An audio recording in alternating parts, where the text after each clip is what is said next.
За оно што се спремавме пред почетокот на првенството, за овие почетни два надпревари, го исполнивме, ги добивме малце. Беше неизвестно до сам крај, до последни секунди одлучува, но кој ќе се добие таква утакмица, кој се добија две утакмици, секако дека нивото на самодоверба расти, што е многу значајно за понатамошниот тек на првенството.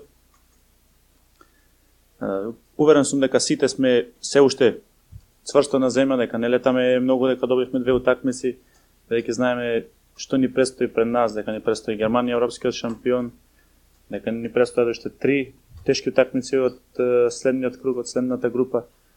И задоволен сум од она што го прикажавме, иако не е најсјајно, но секако, секогаш е посладка да добиеш утакмица која играш малце полош, отколку да играш многу добро и да изгубиш на крај. Па добро, може би за некој би имало голема разлика тие ден-два, но за поголемиот дел од репрезентациите ќе биде преку еден ден да се играат утакмици. Секако дека ќе има и понатаму, барем јас мислам дека ќе има уште едно до две изненадувања во следната фаза.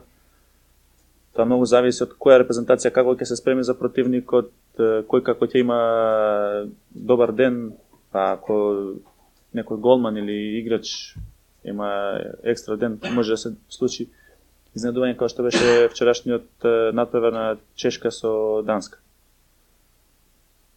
Дали би имало голема разлика за нас, дали би играле на 19 или во недела, не знам, тоа треба да видиме кога ќе дојде.